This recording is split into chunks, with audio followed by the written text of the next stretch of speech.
जतिन की car school के gate के पास पहुंची। जतिन गाड़ी से उतरने से पहले अपना बैग और बोतल संभाल रहा था। तभी गाड़ी के बाहर एक भिखारिन गोद में बच्चा लिए आकर खड़ी हो गई और शीशे पर खटखट करने लगी। जतिन को बहुत गुस्सा आया। वह गाड़ी से उतरा और बोला, अरे गाड़ी रुकी नहीं कि तुम लोग मांगने आ जाते हो, शर्म नहीं आती? भिखारिन ने कहा, बेटा कल से कुछ नहीं खाया है, कुछ पैसे दे दो, बच्चा भी भूखा है। जतिन ने फटकारते हुए कहा, चल भाग यहाँ से, मुझे वैसे ही देर हो रही है। तभी पास में खड़ा उसका दोस्त रवि बोला, ये लो मेरा लंच, तुम खा लेना और ये पैसे भी रख लो, बच्चे के लिए दूध खरीद लेना। रवि को देखकर जतिन थोड़ा झेंप जाता है। वह भिखारिन खाना और पैसे लेकर दुआएं देकर चली गई। जतिन ने कहा, यार तुम क्यों इन लोगों को सर पर चढ़ा लेता है? तुझे पता भी है कल से रोज़ तेरे पीछे पड़ जाएगी। वैसे अब तू खाएगा क्या? खाना और पैसे तो तूने उसे दे दिए। रवि बोला, हम जिस लायक हैं हमें औरों की मदद करनी चाहिए। आज का लंच तेरे टिफ़िन में से खा लूँगा, क्यों नहीं खिलाएगा क्या? ये सुनकर जतिन ज़ोर से हंस पड़ा। उसे देखकर रवि भी हंस पड़ा। फिर दोनों अपनी क्लास की ओर बढ़ गए। अगले दिन से रवि ज़्यादा खाना लाने लगा और उस भिखारिन को देने लगा। जतिन को ये सब पसंद नहीं था। एक दिन उसने रवि से फिर बात की, यार तेरे घर पर पैसे फालतू है क्या जो तू इन लोगों पर लुटाता रहता है? रवि बोला, मेरे पास तो इतने पैसे नहीं हैं, लेकिन अच्छे काम के लिए कभी पीछे नहीं हटना चाहिए। मैंने अपनी माँ को सारी बात बताई, अब वो उसके लिए अलग से खाना बना देती है, साथ ही बच्चों के लिए भी कुछ न कुछ भेज देती है। अब तो इनसे एक रिश्ता सा हो गया है। मेरी बात मान, एक बार तू भी किसी की मदद करके देख, तुझे कितना मज़ा आएगा। जतिन कहता है, मेरे पापा कहते हैं कि हमारी मेहनत का पैसा हम किसी पर क्यों लुटाएं। मेरे परिवार में कोई भी दान वगैरह नहीं करता, और अगर करता भी है तो टैक्स बचाने के लिए। रवि हंसकर जवाब देता है, ठीक है, अपनी अपनी सोच है, हम क्या कर सकते हैं। इस पर जतिन बोलता है, देख ये भिखारी ऐसे ही रहेंगे और तुझे भी लूट लूट कर भिखारी बना देंगे। मेरे पास तो पैसे की कभी कमी नहीं होगी, पर तेरा भविष्य मुझे खतरे में दिखाई दे रहा है। रवि कहता है, एक काम करते हैं, कॉलेज ख़त्म होने के बाद एक बार यहीं मिलने आएंगे, फिर बताएंगे कि कौन कहाँ तक पहुँचा। जतिन रवि से मिलने का वादा कर लेता है। कुछ ही सालों में दोनों दोस्त अलग अलग कॉलेज में एडमिशन ले लेते हैं और अपनी पढ़ाई में लग जाते हैं। कॉलेज के बाद दोनों बिछुड़ जाते हैं। एक दिन जतिन अपने स्कूल के सामने से गुजर रहा था। तभी उसने देखा कि स्कूल के पास ही एक छोटी सी दुकान है, बच्चों के खाने पीने का सामान बेचने की। उस पर एक छोटा सा लड़का और उसकी माँ बैठे थे। जतिन पहचान गया कि ये तो वही भिखारिन है जिसे रवि अक्सर पैसे दिया करता था।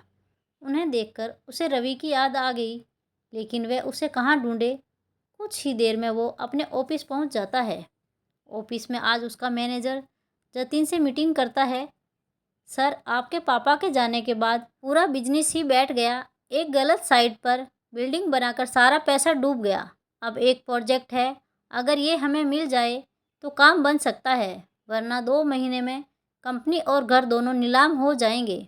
जतिन बोलता है, मैं जानता हूँ, पता नहीं किसकी नज़र लग गई हमारे बिजनेस को। आप इस प्रोजेक्ट की डिटेल मुझे भेज दो। कल उस नए इंजीनियर से मैं खुद मिलकर उसे प्लान समझाता हूँ। हमें किसी भी कीमत पर यह प्रोजेक्ट लेना ही पड़ेगा। अगले दिन जतिन जल्दी से तैयार होकर प्रोजेक्ट की फाइल लेकर सरकारी दफ्तर में पहुँच जाता है। वहाँ वह इंतज़ार करने के बाद इंजीनियर के कैबिन में पहुँचता है। जतिन बोलता है, सर ये प्रोजेक्ट रिपोर्ट देखिए, हमसे अच्छी बिल्डिंग कोई नहीं बना सकता, एक बार देख तो लीजिए सर। तभी वह गौर से देखता है, ये तो उसका दोस्त रवि था। उसे देखकर जतिन बहुत खुश होता है। रवि भी सीट से उठकर उससे गले मिलता है। जतिन कहता है, अब तो मुझे कोई चिंता नहीं है, तू है तो मेरा सारा काम हो जाएगा। ये सुनकर रवि कहता है, जतिन, ये प्रोजेक्ट मैं तेरी कंपनी को नहीं दे सकता हूँ। तेरी कंपनी ने जो बेईमानी से गलत जगह बिल्डिंग बनाई, उससे तुम्हारी रेपुटेशन खराब हो चुकी है। मैं तो क्या, इस शहर में तुम्हें कोई भी प्रोजेक्ट नहीं मिलेगा। यह सुनकर जतिन रवि के पैर पकड़ लेता है। यार ऐसा मत बोल, मैं सड़क पर आ जाऊंगा। तुझे देखकर मुझे एक उम्मीद बंधी है। अगर ये प्रोजेक्ट नहीं मिला तो मैं बर्बाद हो जाऊंगा। रवि जतिन से कहता है, चल मेरे साथ। वह जतिन को लेकर उसी स्कूल के सामने पहुंच जाता है। वहां जाकर रवि कहता है, पहचानता है इस औरत को जिसे तूने कभी भीख नहीं दी, हमेशा फटकार देता था। मैंने इसकी थोड़ी सी मदद की और आज ये दुकान पर सामान बेचकर अपनी रोजी रोटी चला रही है। कोई मजबूरी में भीख मांगता है तो हमें उसका मजाक नहीं उड़ाना चाहिए। आज देख, भीख तो तू भी मुझसे मांग रहा है, इसमें और तुझ में क्या फ़र्क रह गया। मैं तुझे नीचा नहीं दिखा रहा, लेकिन तूने सिर्फ पैसा कमाया, दुआ नहीं। आज ये भी तेरे पास नहीं है। जिस पैसे पर तू घमंड कर रहा था, आज उसी ने तुझे बर्बाद कर दिया। ये सुनकर जतिन की आंखों में आंसू बहने लगे। वह बोला, हाँ तू ठीक कह रहा है। मेरे परिवार ने कभी किसी की मदद नहीं की, यही शिक्षा उन्होंने मुझे दी।